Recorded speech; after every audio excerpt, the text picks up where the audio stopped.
श्रीमद् भगवद गीता अध्याय 2। संजय ने कहा, करुणा से व्याप्त शोकयुक्त अश्रुपूरित नेत्रों वाले अर्जुन को देखकर मधुसूदन कृष्ण ने ये शब्द कहे।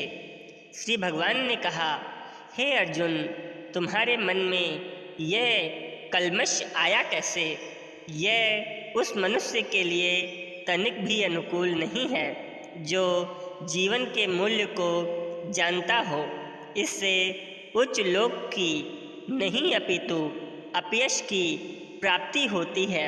हे प्रथापुत्र, इस हीन नपुंसकता को प्राप्त मत हो, यह तुम्हें शोभा नहीं देती। हे शत्रुओं के दमन करता, हृदय की क्षुद्र दुर्बलता को त्याग कर युद्ध के लिए खड़े हो जाओ। अर्जुन ने कहा, हे शत्रुहंता, हे मधुसूदन, मैं युद्ध भूमि में किस तरह भीष्म तथा द्रोण जैसे पूजनीय व्यक्तियों पर उलटकर बाण चलाऊंगा? ऐसे महापुरुषों को जो मेरे गुरु हैं, उन्हें मारकर जीने की अपेक्षा इस संसार में भीख मांगकर खाना अच्छा है। भले ही वह सांसारिक लाभ के इच्छुक हों, किंतु हैं तो गुरुजन ही। यदि उनका वध होता है तो हमारे द्वारा भोग्य प्रत्येक वस्तु उनके रक्त से सनी होगी। हम यह भी नहीं जानते कि हमारे लिए क्या श्रेष्ठ है, उनको जीतना या उनके द्वारा जीते जाना। यदि हम धृतराष्ट्र के पुत्रों का वध कर देते हैं तो हमें जीवित रहने की आवश्यकता नहीं है। फिर भी वह युद्ध भूमि में हमारे समक्ष खड़े हैं। अब मैं अपनी कृपण दुर्बलता के कारण अपना कर्तव्य भूल गया हूँ और सारा धैर्य खो चुका हूँ। ऐसी अवस्था में मैं आपसे पूछ रहा हूँ कि जो मेरे लिए श्रेयस्कर हो उसे निश्चित रूप से बताएं। अब मैं आपका शिष्य हूँ और आपका शरणागत हूँ।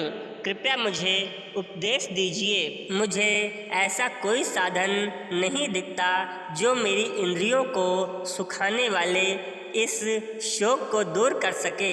स्वर्ग पर देवता के आधिपत्य की तरह इस धन धान्य संपन्न सारी पृथ्वी पर निष्कंटक राज्य प्राप्त करके भी मैं इस शोक को दूर नहीं कर सकूंगा। संजय ने कहा, इस प्रकार कहने के बाद शत्रुओं का दमन करने वाले अर्जुन कृष्ण से बोले, हे गोविंद, मैं युद्ध नहीं करूंगा, और चुप हो गया। हे भरतवंशी धृतराष्ट्र, उस समय दोनों सेनाओं के मध्य शोकमग्न अर्जुन से कृष्ण ने मानो हंसते हुए ये शब्द कहे। श्री भगवान ने कहा, तुम पांडित्यपूर्ण वचन कहते हुए उनके लिए शोक कर रहे हो जो शोक करने योग्य नहीं है। जो विद्वान होते हैं वह ना तो जीवित के लिए ना ही मृत के लिए शोक करते हैं। ऐसा कभी नहीं हुआ कि मैं ना रहा हूँ या तुम ना रहे हो, अथवा ये समस्त राजा ना रहे हों, और न ऐसा है कि भविष्य में हम लोग नहीं रहेंगे। जिस प्रकार शरीरधारी आत्मा इस वर्तमान शरीर में बाल्यावस्था से तरुणावस्था में और फिर वृद्धावस्था में निरंतर अग्रसर होता रहता है, उसी प्रकार मृत्यु होने पर आत्मा दूसरे शरीर में चली जाती है। धीर व्यक्ति ऐसे परिवर्तन से मोह को प्राप्त नहीं होते। हे कुंती पुत्र, सुख तथा दुख का क्षणिक उदय तथा कालक्रम में उनका अंतर्ध्यान होना सर्दी तथा गर्मी की ऋतुओं के आने जाने के समान है। हे भरतवंशी, वह इंद्रिय बोध से उत्पन्न होते हैं और मनुष्य को चाहिए कि अविचल भाव से उनको सहन करना सीखे। हे पुरुष श्रेष्ठ अर्जुन, जो पुरुष सुख तथा दुख में विचलित नहीं होते और इन दोनों में संभाव रहते हैं, वे निश्चित रूप से मुक्ति के योग्य हैं। तत्वदर्शियों ने यह निष्कर्ष निकाला है कि असत यानी भौतिक शरीर का तो कोई चिर स्थायित्व नहीं है, किंतु सत यानी आत्मा अपरिवर्तित रहती है। उन्होंने इन दोनों की प्रकृति के अध्ययन द्वारा ये निष्कर्ष निकाला है, जो सारे शरीर में व्याप्त है उसे ही तुम अविनाशी समझो। उस अव्यव आत्मा को नष्ट करने में कोई भी समर्थ नहीं है। अविनाशी, अप्रमेय तथा शाश्वत जीव के भौतिक शरीर का अंत अवश्यंभावी है। अतः हे भरतवंशी, युद्ध करो। जो इस जीवात्मा को मारने वाला समझता है तथा जो इसे मरा हुआ समझता है, वह दोनों ही अज्ञानी हैं, क्योंकि आत्मा न तो मरती है और न ही इसे मारा जा सकता है। आत्मा के लिए किसी भी काल में न तो जन्म है न इसकी मृत्यु ही संभव है। वह न तो कभी जन्मी है और न कभी जन्म लेती है और न जन्म लेगी। वह अजन्मा, नित्य, शाश्वत तथा पुरातन है। शरीर के मारे जाने पर वह मारी नहीं जाती है। हे पार्थ, जो व्यक्ति ये जानता है कि आत्मा अविनाशी, अजन्मा, शाश्वत तथा अव्यव है, वह भला किसी को कैसे मार सकता है या उसे मरवा सकता है। जिस प्रकार मनुष्य पुराने वस्त्रों को त्याग कर नए वस्त्र धारण करता है, उसी प्रकार आत्मा अपने पुराने तथा व्यर्थ के शरीरों को त्याग कर नवीन भौतिक शरीर धारण करती है।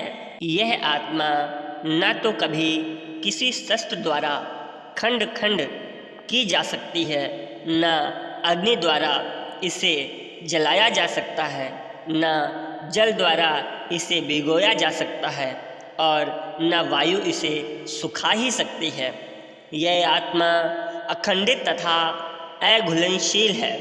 इसे ना तो जलाया जा सकता है, ना ही सुखाया जा सकता है।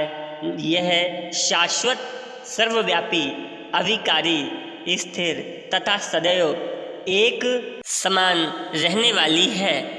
यह आत्मा अव्यक्त, अकल्पनीय तथा अपरिवर्तनीय कही जाती है। यह जानकर तुम्हें शरीर के लिए शोक नहीं करना चाहिए, किंतु यदि तुम ये सोचते हो कि आत्मा सदा जन्म लेती है तो सदा मरती है, तो भी हे महाबाहु, तुम्हारे शोक करने का कोई कारण नहीं है। जिसने जन्म लिया है उसकी मृत्यु निश्चित है और मृत्यु के पश्चात पुनर्जन्म भी निश्चित है। अतः अपने अपरिहार्य कर्तव्य पालन में तुम्हें शोक नहीं करना चाहिए। सारे जीव प्रारंभ में अव्यक्त रहते हैं, मध्य अवस्था में व्यक्त होते हैं और विनष्ट होने पर पुनः अव्यक्त हो जाते हैं। अतः शोक करने की क्या आवश्यकता है। कोई आत्मा को आश्चर्य से देखता है, कोई इसे आश्चर्य की तरह बताता है तथा कोई इसे आश्चर्य की तरह सुनता है, किंतु कोई इसके विषय में सुनकर भी कुछ भी नहीं समझ पाते हैं। हे भरतवंशी, शरीर में रहने वाले देह का कभी भी वध नहीं किया जा सकता। अतः तुम्हें किसी भी जीव के लिए शोक करने की आवश्यकता नहीं है।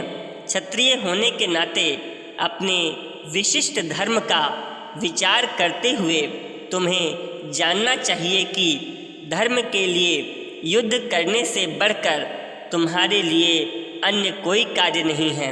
अतः तुम्हें संकोच करने की कोई आवश्यकता नहीं है। हे पार्थ, वह क्षत्रिय सुखी हैं जिन्हें ऐसे युद्ध के अवसर अपने आप प्राप्त होते हैं, जिससे उनके लिए स्वर्गलोक के द्वार खुल जाते हैं। किंतु यदि तुम युद्ध करने के स्वधर्म को संपन्न नहीं करते तो तुम्हें निश्चित रूप से अपने कर्तव्य की उपेक्षा करने का पाप लगेगा और तुम योद्धा के रूप में भी अपना यश खो दोगे। लोग सदैव तुम्हारे अपयश का वर्णन करेंगे और सम्मानित व्यक्ति के लिए अपयश तो मृत्यु से भी बढ़कर है। जिन जिन महान योद्धाओं ने तुम्हारे नाम तथा यश को सम्मान दिया है, वे सोचेंगे कि तुमने डर के मारे युद्ध भूमि छोड़ दी है और इस तरह वे तुम्हें तुच्छ मानेंगे। तुम्हारे शत्रु अनेक प्रकार के कटु शब्दों से तुम्हारा वर्णन करेंगे और तुम्हारे सामर्थ्य का उपहास करेंगे। तुम्हारे लिए इससे दुखदाई और क्या हो सकता है। हे कुंती पुत्र, तुम यदि युद्ध में मारे जाओगे तो स्वर्ग प्राप्त करोगे, या यदि तुम जीत जाओगे तो पृथ्वी के साम्राज्य का भोग करोगे। अतः दृढ़ संकल्प करके खड़े हो जाओ और युद्ध करो। तुम सुख या दुख, हानि या लाभ, विजय या पराजय का विचार किए बिना युद्ध के लिए युद्ध करो। ऐसा करने पर तुम्हें कोई पाप नहीं लगेगा। यहाँ मैंने वैश्लेषिक अध्ययन सांख्य द्वारा इस ज्ञान का वर्णन किया है। अब निष्काम भाव से कर्म करना बता रहा हूँ, उसे सुनो। हे प्रथापुत्र, तुम यदि ऐसे ज्ञान से कर्म करोगे तो तुम कर्मों के बंधन से अपने को मुक्त कर सकते हो। जो इस मार्ग पर चलते हैं वे प्रयोजन में दृढ़ रहते हैं और उनका लक्ष्य भी एक होता है। हे कुरुनंदन, जो दृढ़ प्रतिज्ञ नहीं है उनकी बुद्धि अनेक शाखाओं में विभक्त रहती है। अल्पज्ञानी मनुष्य वेदों के उन अलंकारिक शब्दों के प्रति अत्यधिक आसक्त रहते हैं जो स्वर्ग की प्राप्ति, अच्छे जन्म, शक्ति इत्यादि के लिए विविध साकाम कर्म करने की संस्तुति करते हैं। इंद्रिय तृप्ति तथा ऐश्वर्यमय जीवन की अभिलाषा के कारण वे कहते हैं कि इससे बढ़कर कुछ और नहीं है। जो लोग इंद्रिय भोग तथा भौतिक ऐश्वर्य के प्रति अत्यधिक आसक्त होने से ऐसी वस्तुओं से मोहग्रस्त हो जाते हैं, उनके मनों में भगवान के प्रति भक्ति का दृढ़ निश्चय नहीं हो पाता है। वेदों में मुख्यतः प्रकृति के 3 गुणों का वर्णन हुआ है। हे अर्जुन, इन 3 गुणों से ऊपर उठो। समस्त दैत्यों और लाभ तथा सुरक्षा की सारी चिंताओं से मुक्त होकर आत्मपरायण बनो। एक छोटे से कूप का सारा कार्य एक विशाल जलाशय से तुरंत पूरा हो जाता है। इसी प्रकार वेदों के आंतरिक तात्पर्य जानने वाले को उनके सारे प्रयोजन सिद्ध हो जाते हैं।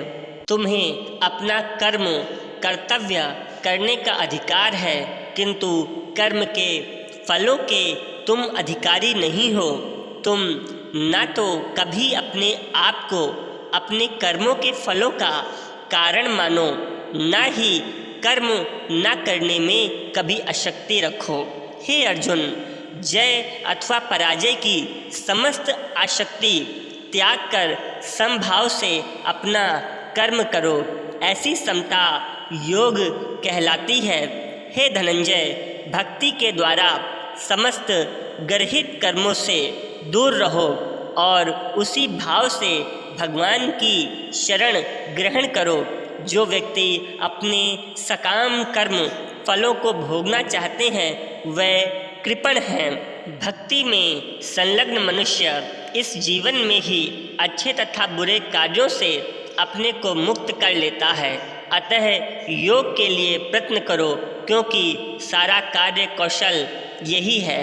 इस तरह भगवत भक्ति में लगे रहकर बड़े बड़े ऋषि मुनि तथा भक्तगण अपने आप को इस भौतिक संसार में कर्म के फलों से मुक्त कर लेते हैं। इस प्रकार वे जन्म मृत्यु के चक्र से छूट जाते हैं और भगवान के पास जाकर उस अवस्था को प्राप्त करते हैं जो समस्त दुखों से परे है। जब तुम्हारी बुद्धि मोह रूपी सघन वन को पार कर जाएगी तो तुम सुने हुए तथा सुनने योग्य सबके प्रति अन्य मनस्क हो जाओगे। जब तुम्हारा मन वेदों की अलंकारमयी भाषा से विचलित न हो और वह आत्म साक्षात्कार की समाधि में स्थिर हो जाए, तब तुम्हें दिव्य चेतना प्राप्त हो जाएगी। अर्जुन ने कहा, हे कृष्ण, अध्यात्म में लीन चेतना वाले व्यक्ति स्थित प्रज्ञ के क्या लक्षण होते हैं, वह कैसे बोलता है तथा उसकी भाषा कैसी होती है, वह किस तरह बैठता और चलता है। श्री भगवान ने कहा, हे पार्थ, जब मनुष्य मनोधर्म से उत्पन्न होने वाले इंद्रिय तृप्ति की समस्त कामनाओं का परित्याग कर देता है और जब इस तरह से विशुद्ध हुआ उसका मन आत्मा में संतोष प्राप्त करता है, तो वह विशुद्ध दिव्य चेतना को प्राप्त यानी स्थिर प्रज्ञ कहा जाता है, जो त्रैतापों के होने पर भी मन में विचलित नहीं होता अथवा सुख में प्रसन्न नहीं होता और जो आसक्ति, भय तथा क्रोध से मुक्त है, वह स्थिर मन वाला मुनि कहलाता है। इस भौतिक जगत में जो व्यक्ति ना तो शुभ की प्राप्ति से हर्षित होता है और ना ही अशुभ के प्राप्त होने पर उससे घृणा करता है, वह पूर्ण ज्ञान में स्थिर होता है। जिस प्रकार कछुआ अपने अंगों को संकुचित करके खोल के भीतर कर लेता है, उसी तरह जो मनुष्य अपनी इंद्रियों को इंद्रिय विषयों से खींच लेता है, वह पूर्ण चेतना में दृढ़तापूर्वक स्थिर होता है। देहधारी जीव इंद्रिय भोग से भले ही निवृत्त हो जाएं, पर उसमें इंद्रिय भोगों की इच्छा बनी रहती है, लेकिन उत्तम रस के अनुभव होने से ऐसे कार्यों को बंद करने पर वह भक्ति में स्थिर हो जाता है। हे अर्जुन, इंद्रियां इतनी प्रबल तथा वेगमान है कि वह उस विवेकी पुरुष के मन को भी बलपूर्वक हर लेती हैं, जो उन्हें वश में करने का प्रयत्न करता है। जो इंद्रियों को पूर्णतः वश में रखते हुए इंद्रिय संयमन करता है और अपनी चेतना को मुझ में स्थिर कर देता है, वह मनुष्य स्थिर बुद्धि कहलाता है। इंद्रिय विषयों का चिंतन करते हुए मनुष्य की उसमें आसक्ति उत्पन्न हो जाती है और ऐसी आसक्ति से काम उत्पन्न होता है और फिर काम से क्रोध प्रकट होता है, क्रोध से पूर्ण मोह उत्पन्न होता है और मोह से स्मरण शक्ति का विभ्रम हो जाता है। जब स्मरण शक्ति भ्रमित हो जाती है तो बुद्धि नष्ट हो जाती है और बुद्धि नष्ट होने पर मनुष्य भवकूप में पुनः गिर जाता है। किंतु समस्त राग तथा द्वेष से मुक्त एवं अपनी इंद्रियों को संयम द्वारा वश में करने में समर्थ व्यक्ति भगवान की पूर्ण कृपा प्राप्त कर सकता है। इस प्रकार से कृष्ण भावनामृत में तुष्ट व्यक्ति के लिए संसार के तीनों ताप नष्ट हो जाते हैं और ऐसी तुष्ट चेतना होने पर उसकी बुद्धि शीघ्र ही स्थिर हो जाती है। जो कृष्ण भावनामृत में परमेश्वर से संबंधित नहीं है, उसकी ना तो बुद्धि दिव्य होती है और ना ही मन स्थिर होता है, जिसके बिना शांति की कोई संभावना नहीं है। शांति के बिना सुख हो भी कैसे सकता है। जिस प्रकार पानी में तैरती नाव को प्रचंड वायु दूर बहा ले जाती है, उसी प्रकार विचरणशील इंद्रियों में से कोई एक जिस पर मन निरंतर लगा रहता है मनुष्य की बुद्धि को हर लेती है। अतः हे महाबाहु, जिस पुरुष की इंद्रियां अपने अपने विषयों से सब प्रकार से विरत होकर उसके वश में है, उसी की बुद्धि निसंदेह स्थिर है। जो सब जीवों के लिए रात्रि है, वह आत्मसंयमी के जागने का समय है, और जो समस्त जीवों के जागने का समय है, वह आत्मनिरीक्षक मुनि के लिए रात्रि है। जो पुरुष समुद्र में निरंतर प्रवेश करती रहने वाली नदियों के समान इच्छाओं के निरंतर प्रवाह से विचलित नहीं होता और जो सदैव स्थिर रहता है, वही शांति प्राप्त कर सकता है। वह नहीं जो ऐसी इच्छाओं को तुष्ट करने की चेष्टा करता रहता है। जिस व्यक्ति ने इंद्रिय तृप्ति की समस्त इच्छाओं का परित्याग कर दिया है, जो इच्छाओं से रहित रहता है, और जिसने सारी समता त्याग दी है तथा अहंकार से रहित है, वही वास्तविक शांति को प्राप्त कर सकता है। यह आध्यात्मिक तथा ईश्वरीय जीवन का पथ है, जिसे प्राप्त करके मनुष्य मोहित नहीं होता।